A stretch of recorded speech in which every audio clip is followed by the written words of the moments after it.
Hey guys and gals, sweet project cars here with cool, trick, and affordable ways for the do-it-yourselfer. Now, we're here today because we're getting ready to do some videos on a big subject that a lot of you deal with, and that is repainting your interior, recoloring your interior, whether it's vinyl, leather, plastic, whatever it may be. It could be your seating, whatever. I want you to be able to get your colors so they match as best as possible. Here's what you do to find out how you've got to do that. Very simply, you go to your glove box. This is your RPO code tag. A lot of times it will be in your trunk with your cover that goes over your spare tire. You flip that over and you'll find this card right here. This is what will give you every option that your vehicle has. Now, if you don't have this card, find your VIN number off your title or wherever it may be, and say you have a Honda. All you do is contact Honda, tell them you need the RPO codes for this VIN number, and they'll send them to you. Very simple. Now, on this, it's a 2005 Chevy Equinox, and all you have to do is take this number right here, which is the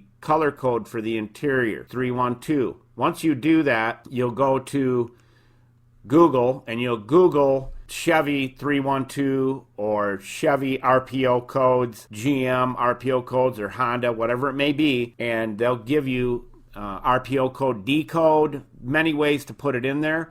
What I usually do is I'll take and go Chevy 312, and it'll bring up anything that's ever mentioned about that number for Chevy. And as you see right here, it brings it up. This is the 312 trim combination leather light cashmere. Okay, very simple. I now know the exact color of that interior.